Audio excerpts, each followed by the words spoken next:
Hello and welcome to Healing from Within. I am your host, Sheryl Glick, author of The Living Spirit, Answers for Healing and Infinite Love, which shares stories of spiritual awakening and communication with the divine, healing miracles, and ways to connect your intuition and to your higher self. And I am delighted to welcome Dena Merriam, author of My Journey Through Time, a story of how the events and people she has encountered have served to awaken memories of past births and lives and help her understand this life, providing spiritual direction and guidance. Hello, Dena, and thank you for joining us on Healing from Within. Hello, I'm so happy to be here with you. Dena, as listeners of the show are well aware, my guests and I share intimate stories and insights into the world of universal energy for perhaps a clearer understanding of our energetic and physical worlds so we may proceed to conquer the fears, beliefs, and limitations that hold us back from the truth of who we are as both human and spiritual beings. In today's episode of Healing from Within, we will discover how Dena remembered teachers and loved ones in past lives and realized the most important message is the continuation of relationships through time, through death, and rebirth. In the book, Dena recounts memories of at least 7 previous births in different countries with different cultures and religions. Themes emerge that shape her life and will shape lives to come. Dena is a managing partner at Finn Partners, and her work involves cultural marketing and creative services. She is indeed a multidimensional being of great experience and personal power, and like Da Vinci's Vitruvian man, is a Vitruvian woman who represents the merging of all aspects of beauty, science, spirituality, and knowledge in the world. She is the recipient of the 2014 Nowano Peace Prize in Japan for her commitment to interfaith dialogue. Dena, I always love to ask my guests to think back to their childhood and remember a person, a place, an event, or a value or dream that they may have had, which would have shown them or others the life they would pursue and perhaps the values they would hold dear in their adult lifestyle. So think back to a story. Okay, a story from childhood. Well, I used to have dreams as a child, and this will be meaningful for people who've read my book. I used to have dreams of being a ballet dancer and of dancing in my dreams when I was very young. And I later developed a very great love for the ballet. I never became a dancer, but I still go to the ballet. I really developed, I felt like I was dancing when I would watch the people on the stage. But this was something that was very strong in my childhood. And later, when I began to recall past lives, I saw that I was, past birth, an aspiring dancer. And so it all made sense to me that I would have carried this aspiration into my early years of this life, but of course didn't pursue it because it was not something that it was like the karma was done. It was not something that it was a leftover from the past, and so while the love was there, it was not something I needed to pursue as a career. You know, that's funny because when I was beginning this work 20 years ago, I mean, I was born as an intuitive healer and medium, but my life and my family and as I probably closed it down just to fit into life, into the physical world as I was led to believe that's what I was supposed to do. But when this was all opening up for me about 26 years ago, I was told that I needed to take yoga. It would help me to begin to reopen my energy fields. And when I was doing yoga, I would see myself as a different body shape and move to the asanas in a way that was beautiful and near perfection. And I was nowhere at that level in this life.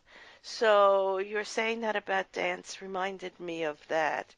and that we carry within our soul or in a memory all that we have been, all that we are, and all that we will be, because the past, present, and future are merged in one energy, just playing That's out right. in different ways. So I think we have a lot of synchronicity going on here. But how do you know the past life experiences you speak of in my journey through time are real? Well, the first time as it began to happen to me, when started remembering just the life previous to this, I questioned myself, but there was so much confirmation as my memories began to return after I met a man who started to speak to me in Russian and awaken a lot of memories about even my childhood, my love for Russian literature and Russian ballet when I was a child. And then the memories began to emerge. But I actually went to places to check them out. So I had remembered a scene from my death when I had been in Europe and in Prague, and remember looking to the right, standing at a window, and seeing the Nazis march down this big boulevard. I actually went to that place and found the street that I had seen. So I actually was something of a detective at the beginning, checking myself. Well, yes, you told the story of Jay, who was Yeah, working with you, and that he awakened you. Your heart fluttered, and you had a feeling you knew him before. And actually, in the story, you say that in the past life, he was a Jewish man in Germany who you met and fell in love with, and you went back there because you wanted to see if, in actuality, what you were feeling and sensing, perhaps dreaming about also, and envisioning, was true. And that was the proof for you, because you found the place and you I found the saw, place. yeah, and Yeah. in this life, you didn't have a love affair with him, but he opened up in something in your heart that was necessary for you to remember again and go through it. And now, you also said you saw your Russian mother, who you had Yes. been separated from, and you also your name in that life was Sonia, and Mhm. your mother was a French woman who married an aristocrat in In Russia, Russia. and Right. you had a grandmother who was called Grandmama and a sister Anna. Right. And the reason I'm bringing that up is because I usually have many connecting coincidences with my wonderfully gifted guests, and you also began with your love for Mother Mary and finding your guru, Paramahansa Yoganda, who I have done many shows on, and I feel myself also connected to both of them.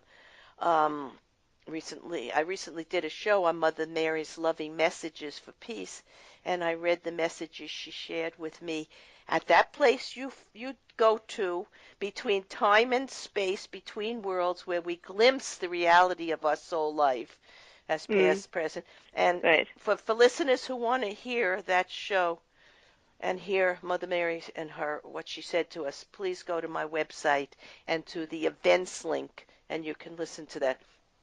But let's get back to the synchronicity with you and your past lives, because there are many here. When I was doing hospice volunteer work, my first encounter was with a Sonia. Hmm. And she told me that she liked to be called Sue. Many Sonias like to be called that. And after that, Oh. I just kept having one after another coincidences with Sonias and Sues. And and you mentioned that Sonia, your father's mother, was addressed as Grandmama. Now, when my daughter was pregnant, she asked me for months what I wished to be called, and from somewhere within me, I finally said Grandmama. And Hmm. shortly after my granddaughter was born, a client handed me a book called Anna, Woman of Miracles, and you had a sister Anna in that Mhm. life. And Mhm. I learned of Jesus's grandmother Anne, or Anna, you could call her Mhm. either one, who was the mother of Mary, and Anne was a healer. And in the book, there's this soldier, Julian, who helped Anne and Mary take Jesus when he was an infant out of Jerusalem in order to save him. And 17 years later, this Julian comes back looking for Anne, and Jesus is now 17 years old, and he tells him to wait in the garden for his grandmama. And Hmm. when I heard that, my heart moved. It actually physically moved. Now I'm from Russian Jewish immigrant grandparents, and as a Mhm. medium and healer, think that there were those in my family from past lives who have had those gifts. So the gift is continued in this life. Yes. So Yeah. so it's Yes. just Interesting. yeah, it's Interesting. it's Yes. interesting. And also one other story I'd like to share with you. When I first began this work, I was told by my yoga teacher to practice a meditation. And one day, while quietly doing that, I saw in my inner vision a tall woman with dark curly hair. I didn't see her face, covered by a brown shawl. And from within me, I heard Helen Troy. Well, I didn't know, was Hmm. she a guide or a person from a past life? But soon after Hmm. that, everywhere I went, I met Greek teachers. My dress for my daughter's wedding was made by a Greek seamstress, and my hair done by a Greek stylist. And then I planned the trip to Greece, and I arrived at Rhodes and took a tour of the ancient town. And the tour guide, whose name was George, uh, was talking about Helen of Troy and how she had visited this island on her way home after the fall of Troy. And we stopped at this cobblestone courtyard with a well right in the center, and we climbed upstairs overlooking the ocean. And I remembered seeing this exact place in a dream. And when I Hmm. and when I went home from this trip, I realized I have a painting purchased many years ago that shows a woman in the brown robe over the ocean with the dark brown Hmm. hair. And I realized the reason I had probably bought that painting was because it awakened something of me. So we all living in two worlds, as you say. Oh, absolutely. We're living in multiple worlds. Right, and it is the way to know the truth and of our eternal and beautiful soul life. And I wanted to share that because it's much like you said, the proof, the validation. And this is validation. Now, is there any past life recall that has surprised you? They all have surprised me, actually. I'm sure of that. But pick one. Well, even my past birth. I mean, because I'm a student of meditation and yoga and feel so aligned with India, I assumed my last life was in India. And when I saw myself and when I remembered Russia, and then of course it made sense when I thought about my early childhood and all my links to Russia from the childhood. But I wasn't initially thinking of that. My mind is much more in India now. I travel to India all the time. I'm very comfortable there, and that really startled me. And then it made sense. And then when I saw my previous birth which was in the American South, that startled me. I felt no connection to the South, You none. you know why? Because I've read the book.